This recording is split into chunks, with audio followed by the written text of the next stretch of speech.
536, Nashville's Morning News on Super Talk 99.7 WTN. Time for the gang of three amigos. Brought to you by our friends at My Patriot Supply. Good morning, Ken Weaver. Good morning, boys. Yeah. Good morning, Johnny B. Good morning. Everyone's bright-eyed and bushy-tailed. Oh, yes. Oh, yeah. Hey, I forgot to ask this yesterday. Did anybody see any of those geostorm lights? Nope. I missed them. The only northern lights I saw were coming from oncoming traffic. That's the only lights I saw. I didn't either. We actually, when I say we, I mean Amy, went out at 4 o'clock in the morning to see if she could find any geostorm lights. Mm-hmm. Riker was especially passionate about it. And so he woke up poor Amy, I think, a couple of times throughout the night looking for the northern. Now, what he's doing up so late is beyond me. Haven't really, delved into that. But he was waking up Amy like all over the weekend, all through the weekend. Yeah. Mommy, can we go see if we can find the northern lights? And so they're out in the middle of the street looking for the northern lights. And it's like, nope, can't see a thing, going back to bed. Well, it's always fun to wake the parents up. I remember waking my parents up. I was listening to the radio too late. I was all of maybe 8 years old. And they announced on KLEO radio, the Monkees were coming to Wichita. Oh, very exciting. And man, I jumped out of bed and started, woke mom and dad up. That went over big. Yeah. I bet it sure did. The Monkees are coming. And all Dad said was, I don't care about the GD Monkees. But Dad, it's the Monkees. The Monkees are coming here, man. I seem to recall waking my parents up a few times, Christmas morning mainly, and I did have the unfortunate time when I was very young of walking in on some marital relations. Only you, man. That scarred me for life, man. Do you know what's so weird? Oh, my gosh. And I don't mean to go weird, but apparently that's where I'm going to go. Well, buddy, you're in it now. That image, I don't know why it is. Our brain plays tricks on us. So I can't remember yesterday, but I can remember that image of walking into that room. Well, see, my sister, my oldest sister, said she happened to walk in to our parents' bedroom and said Mom was doing a striptease. And she cannot. And I told her, I said, I wish you hadn't told me that story because now I have a mental image and it really bothers me. Man. There you go.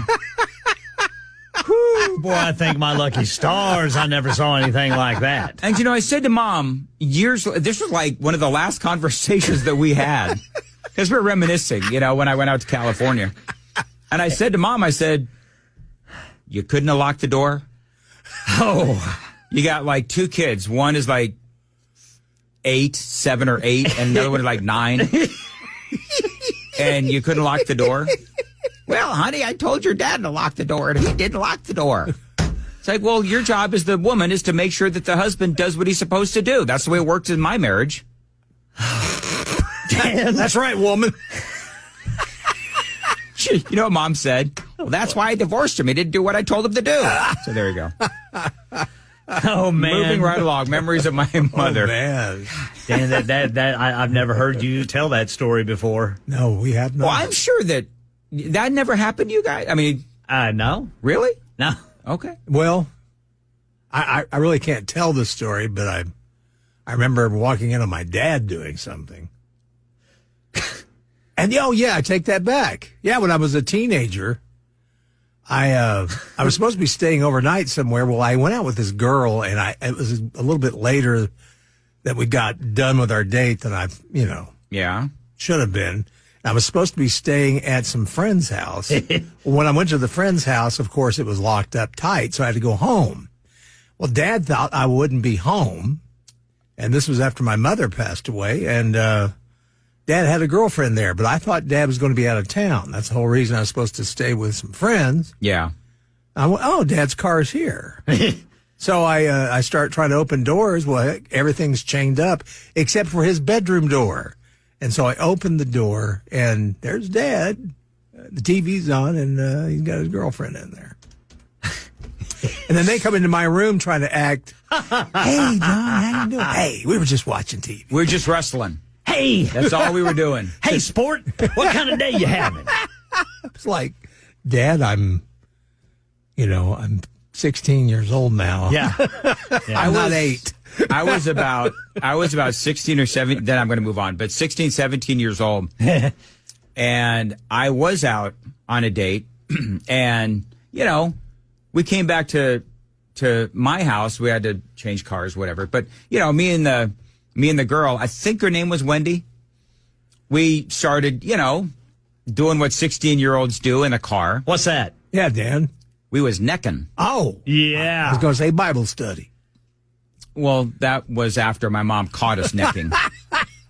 Giving each other some sugar. Yeah. Baby. So, she and I are having fun, My mother, this is what she did. So she comes out. We live in this little condo. And so she comes out. She notices that we pulled in, but I didn't come into the house. And so my mom comes out just as I'm getting to like second base. You know what I'm saying? Yeah, baby. Okay. Yeah. So hands are flying, if you know what I mean. Oh, yeah. My mother knocks on the window door and said, "You guys okay?" It was dark. "You guys okay in there?" And it was like, hands back down to my sides and just trying to just get back to. She says, "Well, you guys pulled." I said, "Mom, what?" I think that's actually what I did. My voice went up. "What?" I said, "Well, you pulled in like 30 minutes ago. What are you doing out here?" And I'm like, "Clearly nothing now." And so the girl left, and I never saw her again. Boy, there's my girlfriend and I, who she turned out to be my first wife. We were going parking on a secluded road outside of Wichita. Yeah. Beautiful Andover, Kansas. And as we're going down this road, all of a sudden, we see this truck, and it's we can see her mother in it. And it's this married man she was seeing. They had gone down the same road. Oh, no.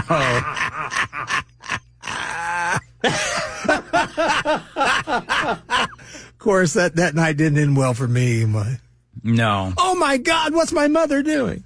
So it was a well-known lover's lane. Well, apparently it was. We just went down it because there was it was one of those. Kansas is notorious, or it was. I don't know if it still is, but it was notorious for having roads. Just nothing, nowhere. Yeah. Just cornfields, Yeah, that's pretty wheat much fields. Kansas. it So, yeah, it was a deserted road, and all of a sudden we see this truck, and my headlights hit. When my headlights hit, she could see her mother. Oh, my God. That is so funny. Watch and learn, Sonny. All right. We done with all this? Yeah, I think so. You all right over there, Ken? Oh my gosh. Man, Dan. Dude, every time you tell a story Yes. about when you're a kid, I picture you as a kid, but you've got your head now. Yeah, it's like every time you tell us a story, Ken and I have said this, we don't picture you young, we just picture you as you are now. It makes the story even funnier. But see, that's what made me what I am now. Is all the weirdness when I was a kid. Well, you know what I think about it, Dan? You and I had very strange childhood. You guys did, man. I had a very, very protected youth. Apparently so. Yeah. Who hasn't lived until you walked in on your parents? Dude, I'm telling you, I am. Or your dad gives you a Playboy subscription when you're 13, and your mother and her sister are horrified, and when you walked in, Dan, did you swing the door wide open? I did. And did everything just immediately freeze? Yes. So here, oh gosh, we were going to do this. So I remember this. I open the door. Now the hallway light is on. So immediately the light shines right there. And there was remember, a full moon, right? It sure was. And I remember my dad jumping off the bed and, diving behind the bed so that I, of course, don't see what I clearly saw. Oh. And I then ran off to the couch and started crying. Traumatized you were. Listen, I am 56 years old. This is like 50 years ago. Oh my gosh. And I didn't know what the heck they were doing. And so then my mom went through this whole thing of, when a mommy and a daddy love each other and all this kind of stuff. My dad is still horrified. He stays in the bedroom. I'm telling you, man. And then mom comes out in her, I remember this, she had this yellow, gosh. It was like a robe kind of a thing. It wasn't a nightie or anything like that. Right. And she went through the whole thing, and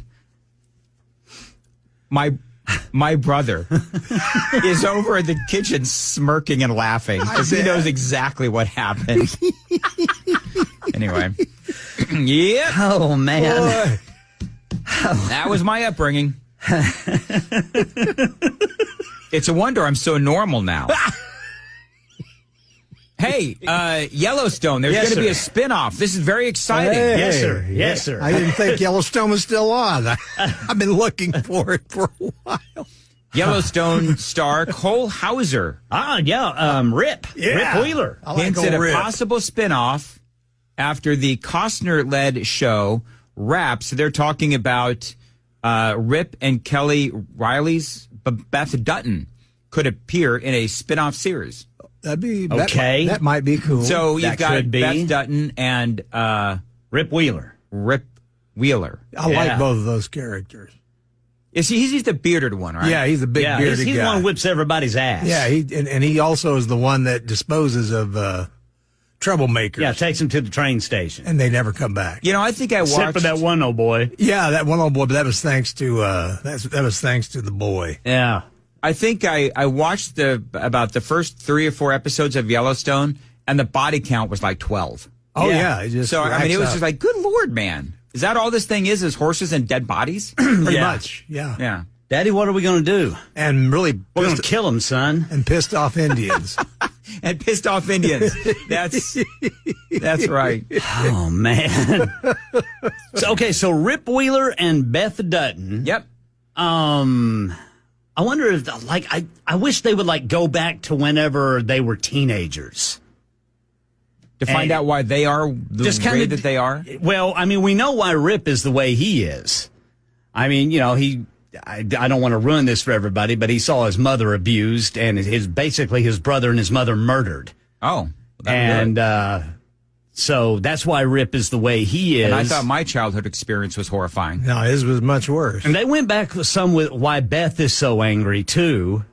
So I guess we can't do a backstory on that. No, it's already been done. But I mean, I don't know. There's so much about Rip Wheeler's character. I would just like to explore that further. Well, let me ask you this. So you have Yellowstone, but then didn't you have 1810 or something like that? 1883. Yeah. 1883. So Yeah. you had a prequel there. And then you had a prequel of that one. Yeah. Which we're still waiting on the prequel with the one Dutton kid who went off to Africa, but he's on his way back because the Dutton's farm is under attack by a bunch of sheep herders. All right. Yeah, I kind of lost. That's Oh, that one's a good one, dude. When this dude gets back, there's going to be hell to pay. okay. Well, see, I need to watch that one because I just it became like overdose. It was like, okay, I like Yellowstone. and Well, I liked 1883. You're right, Johnny. It's like there's so much. And the thing about Yellowstone, I think if I remember right, was the same thing in trying to get through Game of Thrones. It's like if they're an hour long, it is really difficult to get through all of those seasons because it just takes so long. So Well, yeah, and I think Yellowstone was like about an hour and a half almost. So when I retire, I've got all of these shows that I just want to spend my time watching. Boy, that's a hell of a man right there. I want to see. Hold on, John. We have to put some context into that, Johnny. Johnny Well, just said there's a hell of a man in the hallway. Well, I mean, he's a big bear fella. I looked to my left, and Is that Ramon? is big old Ramon. Yeah, Ramon is a big man. 4-time Pro Bowl offensive lineman. I wouldn't want to make him mad. What's his last name? Ramon? Foster. Yeah, so he works on the sports station. Yeah.